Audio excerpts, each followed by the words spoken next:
Thursday, my anniversary, August the 11th, 54 years.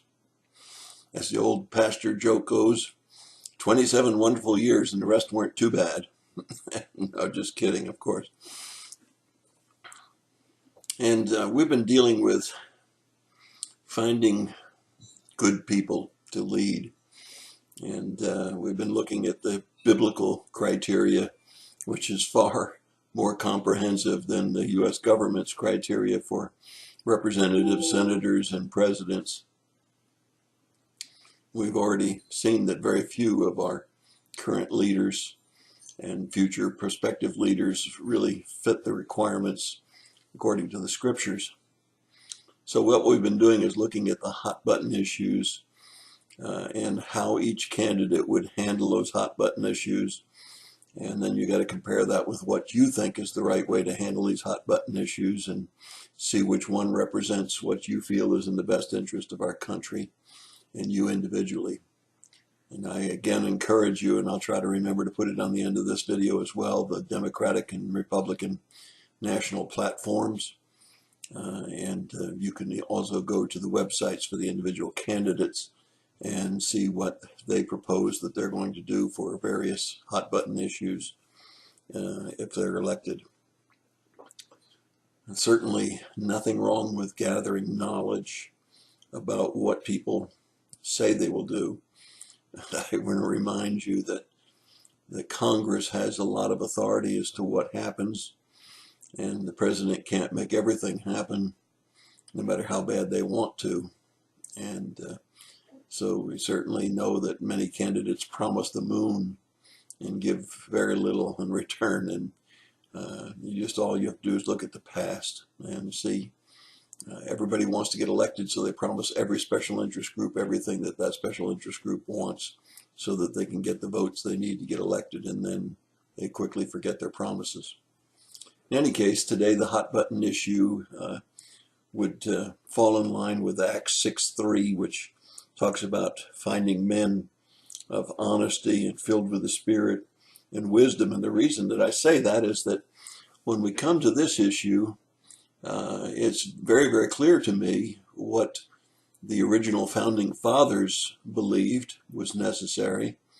And since I did a research paper for my college class on gun control, I have very strong opinions myself about this issue.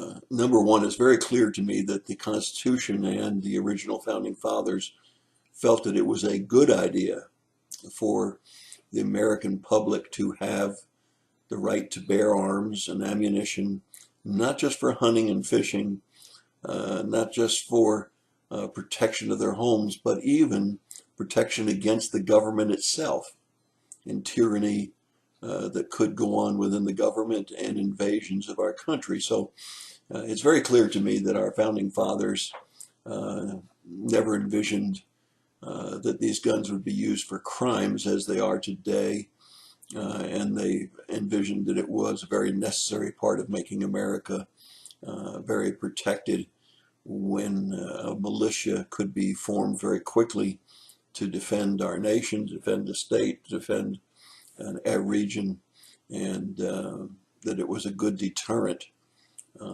So what did my paper say? And I've written it many, many years ago now, but nothing's changed. My paper said on gun control that it was wise, and that's why I use the Acts 6:3, to have prudent background checks on anyone that was given a gun. And I still believe that to be true. I believe that we have a lot of existing laws which are not being enforced properly, and we probably could tweak those laws, if you will, to try to keep guns out of the hands of people that shouldn't have them. But that wasn't the major finding that I had. The major finding that I had was that in every country that has tried to outlaw guns or collect guns, guns still got in the hands of those that shouldn't have them.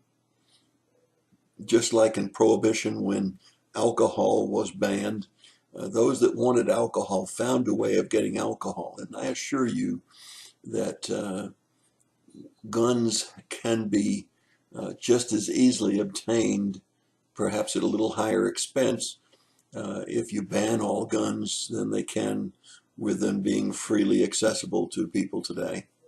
So I don't believe that banning guns or ammunition is the answer, whether it be for assault rifles or whether it be for shotguns for hunting purposes.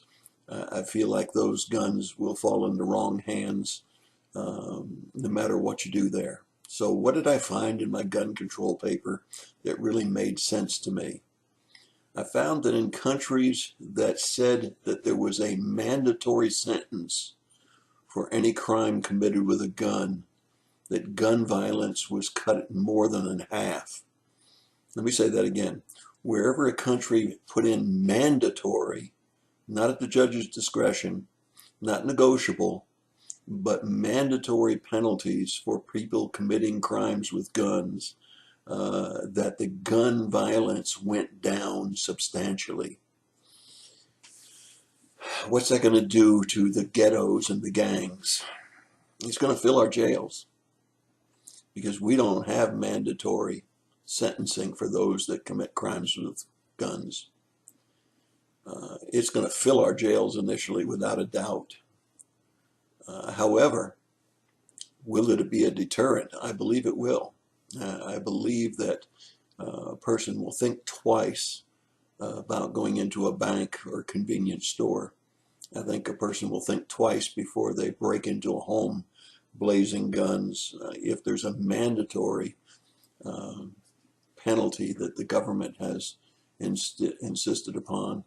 And I would like to see this done not only at the state level but also at the federal level.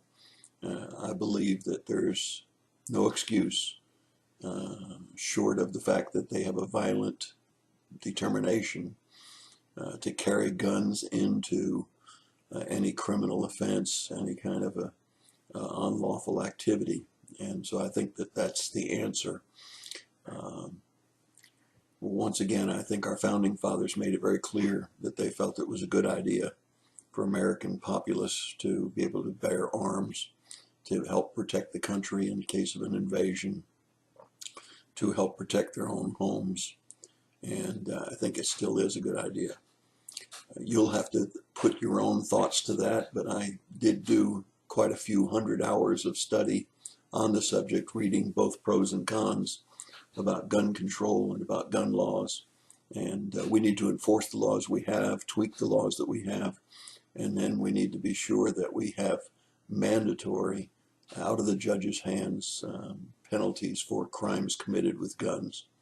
And those can be escalating depending on whether there's loss of life, mortal injuries, actual guns being fired. They can graduate that so that the term is appropriate for the offense. But I believe that that's the only way that we're going to see a decrease in gun violence. I'm not sure it's going to majorly decrease our total violence because they'll start to use knives and clubs and other forms of weaponry, but it should reduce the gun violence. The heart of the problem still is a spiritual problem. It's a spiritual problem from the standpoint of the depravity of man. It's a spiritual problem from the place of respecting life. It's a spiritual problem from the standpoint of understanding the nature of sin. And Jesus is the answer. And we can see some major changes in people's lives if they'll give their lives to Jesus. That's your thought for the day. God bless you and have a great day.